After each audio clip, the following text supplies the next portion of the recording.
அவுதுபில்லாஹிமினஷ்-ஷைத்தானிர்-ரஜீம். பிஸ்மில்லாஹிர்-ரஹ்மானிர்-ரஹீம். அல்ஹம்துலில்லாஹ். அன்பார்ந்த நேயர்களே, பலஸ்தீன் மீட்பு போர் 412வது நாளை எட்டி இருக்கிறது.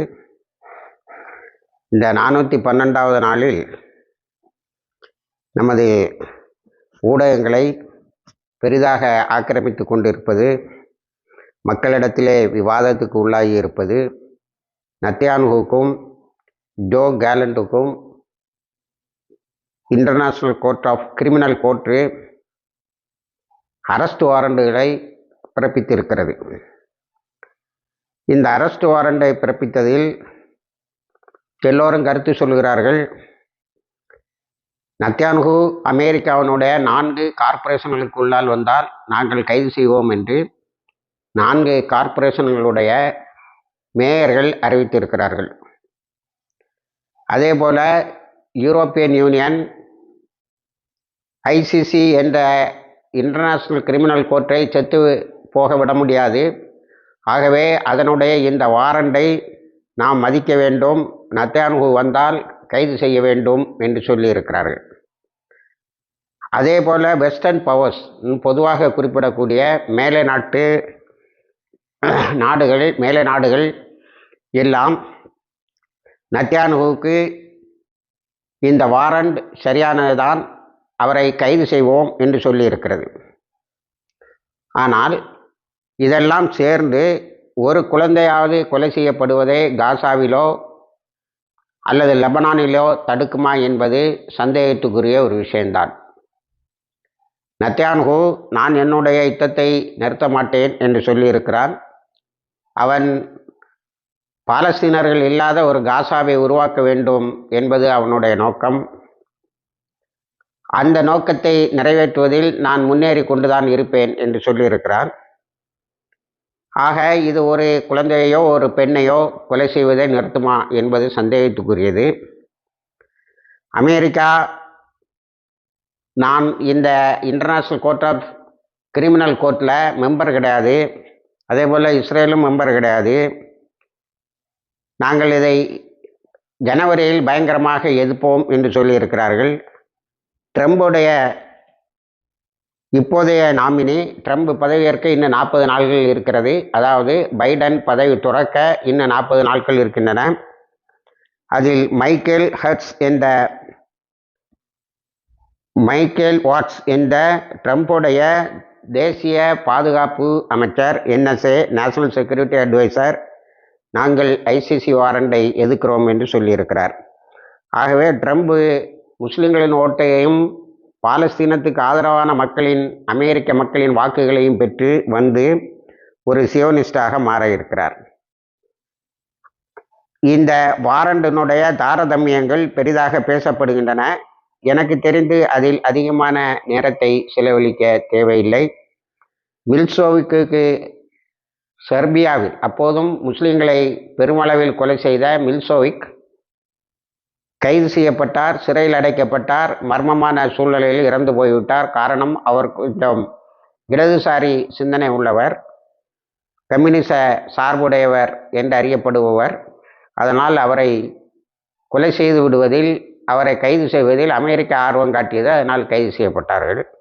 இப்பொழுது அமெரிக்காவின் சட்டைப்பைக்குள் இருக்கின்ற ஐக்கிய நாடுகள் சபையின் இந்த ஐசிசி என்ன செய்யும் என்பதை, எப்படி கைது செய்யப்படுவார் என்பதை பார்க்க வேண்டும். ஆனால் ஒரு பெரிய அவமானம் ஒரு நாட்டினுடைய தலைவருக்கு ஏற்பட்டு இருக்கிறது என்று சொன்னால் அது நத்தியான்ஹு தான். வார் கிரிமினல் என்று அறிவிக்கப்பட்டு தேடப்படக்கூடிய குற்றவாளி என்று அறிவிக்கப்பட்ட இன்றைய உலகில் மிகப்பெரிய குற்றவாளியாக நிற்பது நத்தியான்ஹு. ஆனால் அமெரிக்காவுக்கு வேண்டாத புட்டினுக்கும் இதே மாதிரி வாரண்டை இஷ்யூ பண்ணாங்க, அது வேற விஷயம். இப்போ இது மட்டும் போதுமா?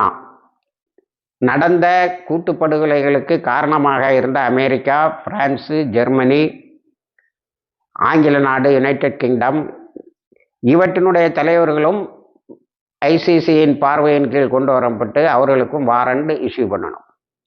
இதில் இந்த அமெரிக்காவினுடைய நயவஞ்சகத்தனம் என்னன்னா, இந்த மாதிரி முக்கியமான விஷயங்களில் அது மெம்பராக இருக்காது, அல்லது இது போன்ற விஷயங்களில் ஒப்பந்தங்களை நீங்கள் இனப்படுகொலை செய்யக்கூடாது இப்படியெல்லாம் வரும்போது கையெழுத்து போட மாட்டான். ஏன்னா அங்கே கருப்பர்களை அவர்கள் இஷ்டத்துக்கு கொலை செய்து கொண்டு இருக்கிறார்கள். இது ஒரு பக்கம். அடுத்து ஹமாஸுடைய தலைவர்கள் 3 பேருக்கு வாரண்டு. யஹ்யா சின்வர் ஷஹீத், முகமது தைஃப் ஷஹீத், அடுத்தது இஸ்மாயில் ஹனயா. 3 பேரையும் ஷஹீதானவர்களுக்கும் வாரண்டு இருக்கிறது. இப்போ இதில் ஒரு பெரிய கான்ட்ரவர்சி என்னன்னா, நத்யானுவுக்கு தான் குற்றவாளி அல்ல என்று பேசுவதற்கு இடம் கொடுத்தது ஐக்கிய நாடுகள் சபையும் ஐசிசியும். அவனுடைய பார்ட்டை டிஃபெண்ட் பண்ணுறதுக்கு அட்லீஸ்ட் அவனுடைய வழக்கறிஞர்களாவது ஐசிசியில் பேசினாங்க. இப்போ இஸ்மாயில் ஹனயாவுக்கோ யஹ்யா சின்வருக்கோ முகமது டைஃபுக்கோ இவர்கள் மிகப்பெரிய உயர்ந்த அந்தஸ்தை பெற்று விட்டார்கள். இருந்தாலும் அதே போல் இன்னும் ஒருவருக்கோ நீங்கள் வாரண்டு இஷ்யூ பண்ணதுக்கு அவங்கள்ட்ட எக்ஸ்ப்ளனேஷன் கேட்டீங்களா? இப்போ அவர்கள் அக்டோபர் 7, 2023 செய்ததை அந்த அங்கே இறந்தவர்கள் இஸ்ரேலுடைய இராணுவ தாக்குதலாக இறந்தார்கள் என்பது இஸ்ரேல் போலீஸோடைய கண்டுபிடிப்பு. ஆனால் அது நிறுத்தி வைக்கப்பட்டிருக்கிறது. நேற்றும் அந்த ஃபைலை ஓப்பன் பண்ணுவோன்னு சொன்னதுக்கு நத்யான்ஹூ மாட்டேன்னு சொல்லிட்டான். ஒரு பொய்யை விளம்பரம் செய்து கொண்டு இருக்கிறான். ஆக அங்கே கற்பழிப்பு நடந்ததுங்கிறது பின்னாடி பைடன் என்ன சொன்னார், நான் இப்போ சியோனிஸ்ட்னு, அதனால் அவருக்கும் கொடுக்கணும் வாரண்ட், ஐசிசி வாரண்ட். பைடன் நான் சொன்னது தப்பு, குழந்தைகளை கொலை செய்தார்கள், பெண்களை கற்பழித்தார்கள் என்று சொன்னதெல்லாம் தப்புன்னு இதை 2-3 தடவை நிரூபிச்சிட்டாங்க. சேட்டலைட் இமேஜ் வழியாக போராளிகள் குழுக்கள் அவர்கள் அழைத்துத்தான் வந்தார்களே தவிர இஸ்ரேலிய இராணுவம் வந்த பிறகுதான் குண்டுகளை வீசி அவர்களை கொண்டார்கள் என்று பலர், அதிலிருந்து தப்பித்த பலர் சொல்லிவிட்டார்கள். அதன் பிறகு இந்த ஹாஸ்டேஜ் டீலில் வெளியில் வந்தவங்க, ஒரு சிறிய போர் நிறுத்தம் நடந்தது அல்லவா, அதில் வெளியில் வந்தவங்களும் அதை சொல்லிட்டாங்க. இதுக்கு மேலே நீங்கள் அவங்க மேலே வாரண்ட் இஷ்யூ பண்ணணும்னா அவங்களுடைய எக்ஸ்ப்ளனேஷனை கேட்கணும். அவங்க எக்கச்சக்கமாக எவிடன்ஸ் வச்சுருக்காங்க நாங்கள் செய்யலைங்கிறதுக்கு. ஆக இந்த ஐசிசியினுடைய இந்த வாரண்டு ஒரு நாட்டு தலைவருங்கிற அடிப்படையில் நத்யானுவுக்கு மிகப்பெரிய அவமானம். அதை தவிர அது என்ன சாதிக்கும் என்பது நமக்கு சந்தேகமாகவே இருக்கிறது. ஆனால் ஆப்கானிஸ்தானில் அமெரிக்கா செய்த இனப்படுகொலை, உக்ரைனில் அமெரிக்காவோட ஆயுதங்களால் நடந்த இனப்படுகொலை, அது யார் புட்டின் செய்தாரா இதாங்கிறது இல்லை. அந்த யுத்தத்துக்கு காரணம் அமெரிக்கா. சும்மா இருந்தானே நேட்டோ நாட்டில் சேருன்னு சொல்லி ஒரு யுத்தத்தை உருவாக்கினார்கள். அதே போல் ஈராக்கில் நடந்த படுகொலைகள், இது எல்லாத்துக்கும் அமெரிக்கா தான் காரணம். அத்தனைக்கும் அமெரிக்காவினுடைய தலைவர்களை ஐசிசியினுடைய பிடிக்குள் கொண்டு வரவில்லை என்று சொன்னால் இந்த உலகத்தில் ஜெனோசைடு என்ற கூட்டுப்படுகொலை நடப்பது நிற்காது. இனி நம்ம போர்க்களத்துக்கு வந்து விடுவோம். இதில் இப்போ ஜபாலியாவும் அதே போல் பெய்த் லாஹியாவும் தான் மிகப்பெரிய டார்கெட்டாக, இலக்காக இஸ்ரேலிய படைகளுக்கு, அதாவது 1,00,000க்கும் குறைவான படைகளினுடைய டார்கெட்டாக இருக்கு. அது அவ்வளவுத்தையுமே பிடித்து விட்டால் ஏதோ உலகத்தை பிடித்து விட்டோம், இந்த 2 இடத்தையும் பிடித்து விட்டால் உலகத்தையே பிடித்து விட்டோம் என்று இஸ்ரேல் கூப்பாடு போடுகிறது. அதனுடைய திட்டமாகிய ஜெனரல்ஸ் பிளானுங்கிறத நம்ம சொன்னோம் ஏற்கனவே, உங்களுக்கு ஒரு காணொலியில் சொல்லிட்டேன். இதை பிடித்து நார்தன் காசாவை பிடித்து விட்டால் எல்லாம் நடந்துவிடும் என்பது நடக்கவில்லை என்பதுதான் மிக முக்கியமான இது. அதை சொல்லும்போது இஸ்ரேலில் உள்ள இராணுவ நோக்கர் ஒருவர் சொல்லுகிறார், அவர்கள் வடக்கு காசாவில் உள்ள மக்கள் அங்கும் இங்கும் அலைக்கழிக்கப்படுகிறார்கள் என்பது உண்மை. ஆனால் இது மனித வரலாற்றில் நான் காணாத அளவுக்கு அவர்கள் அங்கும் இங்கும் அலைக்கழிக்கப்படுகிறார்கள் தங்களுடைய சொந்த இடத்தில். அடுத்து அவர்கள் நேசிக்கக்கூடிய எல்லோரும் கொலை செய்யப்படுகிறார்கள். குழந்தைகள், அவர்கள் பெற்றெடுத்து பேணி வளர்க்கிற குழந்தைகளும் கொலை செய்யப்படுகிறார்கள். அடுத்து அவர்களை பட்டினி போட்டு கொலை செய்ய ஒரு பெரிய முயற்சியும் நடைபெற்றது. இத்தனைக்கும் இடையில் அலைக்கழிக்கப்பட்ட சூழ்நிலையில் காசாவினுடைய பொதுவான சூழ்நிலையே இடிபாடுகளுக்கு இடையிலே இருப்பது தான். அந்த இடிபாடுகளுக்கு இடையே இருந்து இடிபாடுகளை அகற்றாததால், அதே மாதிரி கழிவுகளை அகற்றாததால் வருகின்ற அந்த மொத்தமான சூழ்நிலையின் கெடுதல், இவை அனைத்துக்கும் இடையில் அவர்கள் வாழ்ந்து கொண்டு இருக்கிறார்கள். ரெசிஸ்டன்ஸ்ன்னு சொல்லக்கூடிய போராளிகள் சுற்றி அடிச்சு விட்டுருக்கிறாங்க. நேற்றும் நேரடியாக நடந்த தாக்குதலில் 15 இஸ்ரேலிய இராணுவத்தினரை அழித்திருக்கிறார்கள். 5 முக்கியமான சீனியர் கமாண்டர்ஸ் வந்து அழிந்திருக்கிறார்கள். அதை இஸ்ரேலு படம் போட்டு காட்டுது. அது ஒரு ஆள் மீசையோடு இருக்கிறார். மீசையே ரொம்ப நரைச்சி போன மீசையாக இருக்குது. ரொம்ப வயசு 60-65 வயசு இருக்கும் என்று எண்ணப்படக்கூடிய ஒருவர். அதே போல் பெய்த் ஜபாலியாவில் நடந்த அந்த சண்டையில் மெர்காவா டேங்க் அழிச்சிருக்காங்க. இந்த வேலையை யார் செய்திருக்காங்கன்னா அபு அலி முஸ்தபாவும் அல் குட்ஸ் பிரிகேட்ஸ், அதாவது பாலஸ்தீன் இஸ்லாமிக் ஜிஹாதுடைய படைப்பிரிவு பயங்கரமாக அழித்திருக்கிறார்கள். அவங்க சொல்லக்கூடிய கணக்கு இந்த நார்தன் காசாவினுடைய வடக்கு பகுதியில் இந்த யுத்தத்தை நடத்திய பிறகு நாங்கள் 308 இராணுவத்தினர் அழிந்திருக்கிறார்கள். அதை இஸ்ரேலிய இராணுவம் 308 பேரை காயப்பட்டார்கள் என்று மட்டும் சொல்லுகிறது. அது எப்போவுமே பொய் சொல்லுவதுதான் வழக்கம். காயப்பட்டவங்களும் பெர்மனன்ட்லி டிசேபிள்டு தான். ஆக இன்று நடந்து கொண்டு இருக்கக்கூடிய யுத்தம்தான் யதார்த்தம். இந்த ஐசிசி வாரண்ட் எல்லாம் வரும் போகும், இவன் பேசுவான் அவன் பேசுவான். ஆனால் சில நாடுகளுக்கு நெத்தன்யாஹு இஸ்ரேலை விட்டு வெளியில் போக முடியாது, அமெரிக்காவை தவிர. அமெரிக்காலையும் சில கார்பரேஷனுக்கு உள்ளால போனால் அவர்கள் கைது செய்வோம் என்று சொல்லி இருக்கிறார்கள். இந்த ஒரு எஃபெக்டை தவிர இதில் வேற எந்த எஃபெக்டும் இருக்க போகிறதாக தெரியவில்லை. அடுத்தது கமால் அத்வான் ஹாஸ்பிட்டலில் ஓரளவுக்கு புனரமைத்து வைத்திருந்தார்கள். நேற்று அதிலேயும் குண்டை போட்டு அழித்திருக்கிறார்கள். அழித்துவிட்டு சொல்லி இருக்கிறார்கள், இதை நாங்கள் ஒரு கபர்ஸ்தானாக, இந்த பெரிய ஆஸ்பத்திரியை நாங்கள் ஒரு கபர்ஸ்தானாக மாற்றுவோம் என்று சொல்லியிருக்கிறார்கள். இதனிடையே எகிப்து ஒரு பெரிய அளவில் ஒரு பேச்சுவார்த்தையை தொடங்கி இருக்கிறது. காசாவை போர் நிறுத்தம் ஒன்றை கொண்டு வந்து காசாவில் ஹமாஸும் இதர போராளிகள் குழுக்களும் எகிப்திலிருந்து ஒரு சேனலும் ஒரு குழுவும் இருந்து அதை நிர்வகிப்பார்கள் என்று இதை நாங்கள் ஆலோசித்து கொண்டிருக்கிறோம் என்று ஹாலித் அல் ஹயா என்ற ஹாலித் பின் மசாலுக்கு பிறகு இஸ்மாயில் ஹனயாவுக்கு பிறகு பேச்சுவார்த்தைகளுக்காக ஒதுக்கப்பட்ட ஹமாஸ் தலைவர் சொல்லியிருக்கிறார். நாங்கள் எந்த போர் நிறுத்த ஒப்பந்தத்தையும் அவுட்ரைட்டாக தூக்கி அப்படி போடலை. நாங்கள் எல்லாத்தையுமே எடுத்து ஜூலை 2 போட்ட ஒப்பந்தத்தின்படி, அதாவது முதல் 45 நாளில் அதை 42 நாளாக குறைச்சிட்டாங்க. முதல் 42 நாளில் இஸ்ரேலிய இராணுவம் முற்றாக வெளியில் வந்துடணும் அப்படின்னு. ஆனால் இஸ்ரேலிய இராணுவம் முற்றாக வெளியில் வரலை. நெட்சாரிமை உருவாக்கி அதிலிருந்து நான் கண்ட்ரோல் பண்ணோம். நேற்று நெட்சாரிமை கொள்ளை அடிச்சிருக்காங்க. யார்? அபு அலி முஸ்தபா பிரிகேட்ஸும் பாலஸ்தீன இஸ்லாமிக் ஜிஹாதும். அதனால் அங்கே இருந்த தளவாடங்கள் எல்லாம் பறிபோய் இருக்கிறது. இதில் இன்னொரு இது என்னென்னா, இப்போ இந்த போர் ஒப்பந்தத்துக்கு ஹாலித் அல் ஹயா நாங்கள் எல்லாத்தையுமே கன்சிடர் பண்ணுவோம், நீங்கள் என்னமெல்லாம் தாரீங்களோ அது அவ்வளோத்தையும் கொடுங்க, நாங்கள் எங்களுடைய நிபந்தனைகளையும் தருகிறோம், நாங்கள் எந்த பேச்சுவார்த்தையை முறிக்கவில்லை என்பதை இங்கே பதிவு செய்ய விரும்புகிறேன்னு சொல்லியிருக்கிறார். அடுத்தது யாசர் அபு ஷஹாப்னு ஒரு புதிய தாதான்னு மேலை நாட்டு பத்திரிகையில் எழுதுகிறது. ஆனால் எனக்கு தெரிஞ்சு இது ஒருவேளை போராளிகளுடைய ஒரு விசேஷ குழுவாக இருக்கலாம். இருக்கவும் செய்யலாம், இல்லாமலும் இருக்கலாம். ஏன்னா அவனுடைய அந்த யாசர் அபு ஷஹாபுடைய வரலாறை படிக்கும்போது எப்படி இருக்குன்னா, அவன் ஒரு கேங்ஸ்டர் மாதிரி, ஒரு தாதா மாதிரி ஆகி உணவுப் பொருட்களையும் மற்றவற்றையும் கொள்ளையடித்து அல்லது பிடுங்கிட்டு வந்து பாலஸ்தீன மக்களுக்கு கொடுக்குறாங்க. இவரை எப்படி ஒரு தாதான்னு நம்ம சொல்ல முடியும் பாலஸ்தீன மக்களுக்கு உணவு கொடுக்குறத?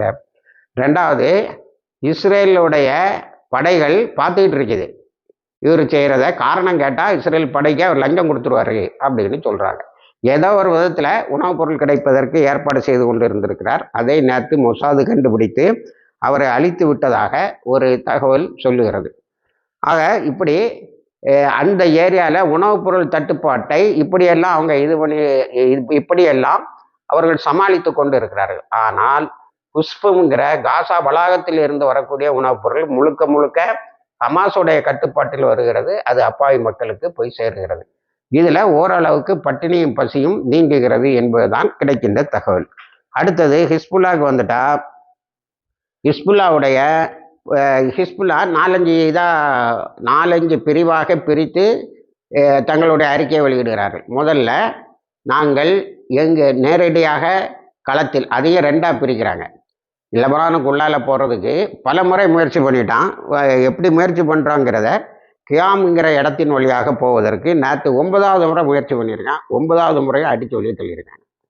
அப்போ இப்படி பார்டரில் நடக்கக்கூடிய சண்டையை ஒரு பிரிவாக வச்சுக்கிட்டாங்க. பார்டரில் நேற்று நாங்கள் 30க்கு மேற்பட்ட இஸ்ரேலிய இராணுவத்தினரை அழித்திருக்கிறோம். இன்னொரு பார்டரில் அடுத்த சைடில் இருந்தும் ட்ரை பண்ணுறோம். 6 ஆக்சிஸில் 6 முனைகளில் உள்ளே செல்வதற்கு முயற்சி செய்கிறான். ஒவ்வொரு ஆக்சிஸ்லையும் 30-40 பேர் இறக்குறாங்க. அதனால தான் நூற்றுக்கணக்கான பேருடைய எண்ணிக்கை வந்து விடுகிறது. அடுத்தால இவங்கெல்லாம் போய் எங்கே குழுமினார்கள், எங்கே இருந்து அடி வாங்கிட்டு போய் பின்னாடி போய் எங்கே குழுமி அடுத்த திட்டத்தை வகுக்கிறாங்களோ அந்த இடத்த தாக்கியிருக்காங்க. அதான் ஷாமாங்கிற இடத்த நேற்று தாக்கியிருக்காங்க. அங்கே இருந்த எல்லா இஸ்ரேலிய இராணுவத்தினரும் ஒன்றிலே கொலை செய்யப்பட்டிருக்காங்க, இல்லைன்னா காயம்பட்டு இருக்கிறார்கள். இது அவங்களுடைய 2வது ஸ்ட்ராட்டஜி. 3வது ஸ்ட்ராட்டஜி, எங்கெல்லாம் அதாவது உங்களுக்கு வடக்கு இஸ்ரேலுக்கு படைகளை கொண்டு வருவதற்கு எங்கே ஒரு இடத்துல ஒரு செட்டில்மெண்ட்டில் இருந்தால் கொண்டு வரணும். அவங்க எங்கே அப்படி குழுமுறார்களோ அந்த இடத்த தூர நோக்கோடு அடித்து விடுவது. இப்போது நேற்று 4வதாக வெஸ்டர்ன் கலீலியில் வீடுகளெல்லாம் காலி பண்ணிவிட்டு அந்த செட்டில்மெண்ட்டுகளில் இராணுவத்தை கொண்டு வச்சுருக்கான், அதை அடிச்சிருக்காங்க. அப்போ அவங்க முதல்ல பக்கத்தில் உள்ளவனை அடிக்கிறாங்க, 2வது அவங்க எங்கே குழுமுவாங்களோ அங்கே அழிக்கிறாங்க, 3வது அவங்க எங்கே தங்குவாங்களோ அதை அடிக்கிறாங்க, 4வதாக டெல்லவியில் இருந்து எல்லா இடத்தையும் அடிச்சிருக்காங்க. நேற்று ஒரு 32 டார்கெட்டுக்கு பட்டியல் கொடுத்துருக்காங்க. அதை நம்ம சொன்னால் நீளமாக போகும். அதில் குறிப்பாக நம்ம கவனிக்க வேண்டியது ஹெய்ஃபா துறைமுகத்தை தாக்கி இருக்கிறார்கள். துறைமுகம்னா அதில் இருந்த இஸ்ரேலி ஃப்ளீட் ஒன்று, அந்த ஃப்ளீட்டுங்கிறது ஒரு கப்பல் படை குழுமம்னு நம்ம எடுத்துக்கணும். அதில் 35 சப்மரைன்ஸ் இருந்திருக்கு. எல்லாத்தையும் மொத்தமாக அழிச்சிருக்காங்க, எல்லாம் மொத்தமாக அழித்திருக்கிறார்கள். அது இஸ்ரேல் அதில் ரொம்ப மிரண்டு போயிருக்கு. ஏன்னா ஒரே அடியாக நம்மளை வந்து ஒரு தாக்குதல்லையே நம்மளுடைய கப்பல் படையே அதிரடியை அழித்து விட்டார்களே என்று. அதே மாதிரி நகாரியா ஏரியாவில் தொடுத்து பண்ணி அடிச்சிட்டு இருக்கிறாங்க. இப்போ நகாரியா ஏரியா ஃபுல்லாக மக்கள் வெளியே போயிட்டாங்க. அவங்களையும் கலீலில் இருந்து வெளியில் போனவங்க, ஹிரோஷிமாவில் இருந்து வெளியில் போனவங்க, மியூட்டிலாவில் இருந்து வெளியில் போனவங்க, சஃபதில் இருந்து வெளியே போனவங்க, இவங்களெல்லாம் இப்போ டெல்லவியில் ரிஃப்யூஜிஸ் அகதிகள் என்று அழைக்கிறார்கள். அவர்களுக்கு பதுங்கு குழியில் இடம் இல்லையா. 2000க்கு மேற்பட்ட பதுங்கு குழிகள் இருக்கின்றன. அவற்றிலெல்லாம் அங்கே இருக்கக்கூடிய குடிமக்கள் போய்விட்டதால் இவர்களை ரிஃப்யூஜின்னு பேர் வைக்கிறான். யார்? இஸ்ரேலே ரிஃப்யூஜின்னு பேர் வைக்கிறான். அவன் இன்னொன்று இருக்கு, இஸ்ரேலில் உயர்ந்தவர்கள் என்று தெரிந்தவர்கள் தான் டெல்லவிவையும் அதை சுற்றியும் வாழ்கிறாங்க. அந்த யூதர்களில் இவன் தாழ்ந்த ஜாதின்னு நினைக்கிறவன் எல்லாம் வெளியில் தான் இருக்கணும். இப்போ இவங்க ரிஃப்யூஜிஸாக அங்கே போயிருக்காங்க. அவங்கள இதுவரைக்கும் ஜியோனிஸ்ட்னு அழைச்சிட்டு இருந்தாங்க சிலர் யூதர்கள்னு சொல்லிட்டு இருந்தாங்க. இப்போ தான் அகதிகள்னு சொல்கிறாங்க. இதை நான் விளக்கமாக சொல்லியிருக்கேன். அதே மாதிரி நகாரியா காலி ஆகிட்டு ஷாமா காசில் என்று சொல்லக்கூடிய இஸ்ரேலிய இராணுவத்தினுடைய ஹெட் குவார்ட்டர்ஸ் மாதிரி இருந்த இடத்தையும் தாக்கி இருக்கிறார்கள். அதுவும் அழிந்திருக்கிறது. இதில் ரொம்ப முக்கியமான தாக்குதல் என்னன்னா, சிரியாவினுடைய கோலான் ஹைட்ஸை தாக்கி இருக்கிறார்கள். அதில் கோலான் ஹைட்ஸ் யாதேசம் ஹிஸ்புல்லாவுடைய கமாண்டர்ஸ் கையில் இருப்பதாக சொல்லுகிறார்கள். சிரியாவினுடைய ஹிஸ்புல்லா கோலான் ஹைட்ஸை சுற்றி வளைத்து பிடித்து இருக்கிறது. அதனால் நிறைய ஊடகங்கள் என்ன சொல்லுன்னா, கோலான் ஹைட்ஸ் 67 யுத்தத்தில் இழந்ததை கொஞ்சம் கொஞ்சமாக அதை சுற்றி வளைத்து பிடித்து இப்பொழுது நிர்வாகத்தையும் கையில் எடுக்கக்கூடிய அளவில் இருக்கிறார்கள். இது ஒரு தெளிவான வெற்றியாக இருக்கும். அடுத்தது 15 செட்டில்மெண்ட், புது செட்டில்மெண்ட்டை தாக்கி இருக்கிறார்கள் ஹிஸ்புல்லா. அடுத்தது 11 பொதுமக்கள் டெல்லவியில் காயம்பட்டிருக்காங்க. தாக்குனையில் சைரனுக்கு பிறகு தான் தாக்கியிருக்காங்க. ஆனால் சைரனை தாண்டி வெளியே வந்தவர்கள் அல்லது பதுங்கு குழியில் இடம் இல்லாதவர்கள் 11 பேர் இறந்தார்கள் என்று சொல்கிறார்கள். ஏன்னா காயம்பட்டவர்கள் பட்டியல் தனியாக இருக்கு, 104 பேர் காயம்பட்டு இருக்கிறார்கள். அது இஸ்ரேல் இதனால சும்மா இருக்குன்னு அர்த்தம் கிடையாது. அது லெபனானுடைய சுபர்ப் புறநகர்களை பல முறை தொடுத்து 24x7 அதாவது ஒரு நிமிஷம் விடாமல் தாக்கி கொண்டு இருக்கிறது. 88 பேர் ஷஹீதாகி இருக்கிறார்கள். அதனுடைய தாக்குதலில் பல குழந்தைகளும் பெண்களும் கூட ஷஹீதாகி இருக்கிறார்கள். இப்படி மிகப்பெரியதொரு சகாதத்தை தந்துதான் அந்த ஹிஸ்புல்லா போராளிகளான ஹமாஸுக்கும் பாலஸ்தீன மக்களுக்கும் தங்களுடைய பாதுகாப்பை தந்து கொண்டு இருக்கிறார்கள். அதற்கு அவர்கள் தருகின்ற விலை மிகவும் பெரிதானது. அடுத்தது சிரியாவில் அமெரிக்காவினுடைய தளங்கள் எல்லாம் தாக்கப்பட்டு இருக்கின்றன. அமெரிக்கா இப்போ ஈராக்கில் அதனுடைய தளங்கள் தாக்கப்படுது. அதனால் அமெரிக்கா ஒரு திட்டத்தை வச்சுருந்துருக்கான். அது இப்போ ஈராக்குடைய பத்திரிகைகளில் பிரபல்யமாக பேசப்படுகிறது. என்னன்னா, ஈராக்கை பட்டினி நாடாக மாற்றிடுவானா. எப்படி? ஈராக்கில் உள்ள இயற்கை வளங்கள்லாம் அமெரிக்கா கொண்டு போயிடுவானா. ஏன்னா 30% லேண்ட் அவன் கையில் இருக்கு. இந்த ஐஎஸ்ஐயை காட்டி உள்ளே வந்து அவன் என்ன செய்கிறான், ஆயில் ஃபீல்டு, நேச்சுரல் கேஸ், எண்ணெய் கிணறுகளையும் பெட்ரோல் கிணறுகளையும் நேச்சுரல் கேஸையும் கைப்பற்றி வச்சுருக்கான். ஆனால் இது ஈராக்கில் நேற்று நல்ல அடி கொடுத்துருக்காங்க. அமெரிக்கன் பேஸுக்கு கோனிகோ கலல இதை வந்து தாக்கி இருக்கிறார்கள். அடுத்தது ஈரானோட IAEA ஓட்டிங் டுடே, அதாவது ஈரானில் அணுசக்தியினுடைய இன்டர்நேஷ்னல் அட்டாமிக் எனர்ஜி ஏஜென்சியை சார்ந்தவர்கள் போய் கணக்கெடுத்தாங்க. அந்த கணக்கு இப்பொழுது கணக்கெடுத்துட்டு அவன் வந்துட்டான். IAEAவோட டைரக்டர் அவன் ஈரான் வந்து கொஞ்ச நேரத்து ஈரானே அணு ஆயுதத்தை பெறுவதற்கு யுரேனியத்தை அந்த அளவுக்கு கொண்டு வந்து விட்டது என்று அவர் அறிக்கை விடுத்திருக்கிறார். ஈரான் ஒரு அணு ஆயுத நாடாக மாறிவிட்டது. முன்னாடியே சுப்ரீம் லீடர் அலி காமனி அவர்கள் அதுக்கு பெர்மிஷன் கொடுத்துட்டாங்க. ஏன்னா விரக்தி வயப்புடைய நத்தையானு என்ன வேணாலும் செய்வாங்கிறதுனால இப்போது அதை ஒரு டிட்டரண்டாக அதை ஒரு இஸ்ரேலுக்கு பதிலாக ஏற்பாடு செய்தார்கள். அது குறித்த அதை அலோவ் பண்ணலாமா இல்லையாங்கிறது ஐக்கிய நாடுகள் சபையில் அந்த IAEAல வந்து ஓட்டிங் வருது. அதை பற்றி அவருக்கு ஈரான் கவலைப்பட போகிறதில்ல. ஏன்னா உலகத்தில் கொரியாவில் இருந்து எல்லாவனும் வச்சுக்கிட்டுருக்கான், நாங்கள் மட்டும் வச்சுக்கிட்டுருக்க விட. நீ இஸ்ரேலை ஊட்டி வளர்ப்ப, இஸ்ரேலில் எவ்வளவு அணு ஆயுதம் இருக்கிறதுங்கிறத இது வரைக்கும் ஒரு கணக்கு கூட நீ உட்படுத்தலை. 1000 தடவை இந்த IAEA இங்கே வந்துட்டு போயிட்டுருக்கான். ஆனால் ஒரு தடவை கூட இஸ்ரேலுடைய அணு ஆயுத ஆலைகளுக்கு போனதில்லை என்று அறிவித்திருக்கிறார்கள். இணைந்திருங்கள். எல்லா தகவலையும் உங்களுக்கு கொண்டு வந்து சேர்க்குறோம். வாய்கிறதாவான அல்ஹம்துலில்லாஹ்.